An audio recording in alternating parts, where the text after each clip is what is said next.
What if I told you that America's strength didn't start with armies or borders, but it started with trade?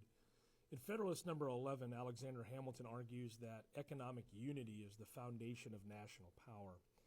If the states stay divided under the Articles of Confederation, they'll be manipulated by Europe. But united, America can command respect, not by conquest, but instead by commerce. This is Hamilton's vision of economic independence as political independence. I'm Matt Haskell. I'm a high school history teacher, and we're going through the Federalist Papers one at a time. We're on number 11, working our way to number 85. So let's set the stage here. It's 1787. The Revolutionary War is over, but the peace is still rather fragile. Europe still controls most of the global trade routes.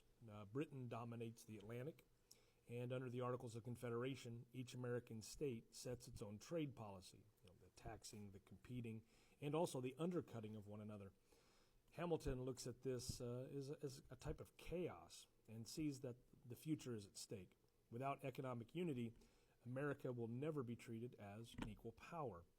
So Hamilton's central message in Federalist number 11 is this: union gives power to trade, and trade gives power to the nation.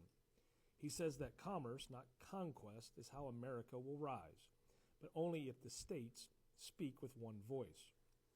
Disunity means being picked apart by the European empires, and unity means, setting our own terms. So, if each state acts alone, according to Hamilton, there is a danger of division. He's warning that foreign powers will exploit those divisions. Britain could grant favorable trade to New England, but could punish the South. France could strike deals with one region and exclude others. Spain could close the Mississippi to Western farmers, and that could spark rebellion amongst the farmers. A united government can resist that manipulation, but divided states would be bargaining separately and like weak merchants competing in the same market. Hamilton doesn't see commerce as a mere economic activity. He sees it as the engine of sovereignty, being able to control your own destiny. He writes that a prosperous commerce is the most fertile source of national wealth. And, wealth funds defense. Defense guarantees peace. And peace allows freedom to flourish. And so it's a self-reinforcing cycle. And it begins with economic organization. And Hamilton is really just optimistic. He calls America a people possessing the most commanding position on the globe. And why does he say that? Well, because our coastline, our rivers, and our harbors, it give us unmatched access to both the Atlantic and also interior trade. But geography means nothing without cooperation. And Hamilton will warn that disunited, we shall be prey to the artifices and machinations of Europe. And only a union can make, geography destiny. Now, here comes Hamilton's second major theme in this paper, and it's the Navy. He argues that the United States, with its vast shipbuilding resources and potential, could one day control the seas. But that's only possible if the nation pools all its resources together. One state can't build a fleet, but 13 can. And a navy, he'll say, will not only protect trade, it will command respect. Europe respects power, and in the late 18th century, power floats on water. And Hamilton knows that reputation is half of democracy. He says in the paper, a union will be able to conduct itself with dignity and vigor in its intercourse with foreign nations. In other words, speak softly and carry a big navy. He's not advocating imperialism with that, though, but he's demanding equality. He wants America to enter the world stage as a nation other powers must take seriously. Now, add to this idea of commerce and morality. One of Hamilton's most interesting points is actually moral. Commerce, he goes on to say, promotes peace. When nations trade, they gain more from exchange than they do from conquest. He envisions a world where prosperity replaces plunder. And the American example of cooperative trade might encourage other nations to follow. It's idealistic, but it's not naive, because he anchors that vision in hard economics, not in sentiment. It's because Hamilton knows that ambition cannot be erased. So why not redirected. So he's going to argue that unity channels state and individual ambition toward national greatness.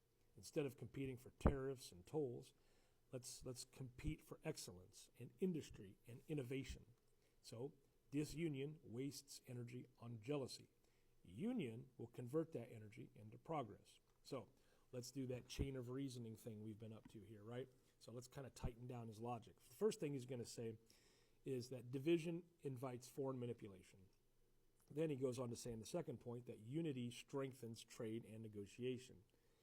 Add to that for the third point, commerce builds wealth. And then we go back to wealth builds defense. And finally, defense earns respect. Once again, summarize this Federalist paper into 5 bullet points. That's the whole enchilada right there for your homework assignment. Now, when we read it today, Hamilton's essay sounds rather prophetic today. Economic cooperation still underwrites national power. Trade alliances, shipping lanes, and financial systems still determine influence. Hamilton, he understood globalization before the word even existed. And his message will still remain the same today. Political independence means nothing without economic strength. So, as he begins to wrap up Federalist number 11, he does so with a degree of pride and hope. He imagines in America opening a new and noble course of commercial enterprise, in his words, which would set an example of prosperity through 2 things, freedom and unity. He's writing as a man who sees beyond 1787 to a nation that would one day rival the empires that once ruled it. So if we're going to have some takeaways from this, 3 takeaways here. The first one would be economic unity is the backbone of independence. Add to that the second point, that commerce and defense are partners in freedom. And then finally here, third point, a union that speaks with one economic voice commands global respect. So Federalist number 11 is Hamilton's declaration of ambition, not for conquest, but instead it's for equality. He's saying the Revolution freed us from Britain, and the Constitution will free us from dependence. So it's not just about ships and tariffs. It's more about dignity and power, self-respect on the world stage. I'm Matt Hasquin, and this is one of those things you should know just by being alive. If this inspired you to see the Constitution as an engine of strength, hey, take some time, folks, share it for me, maybe follow me, and get ready for Federalist number 12.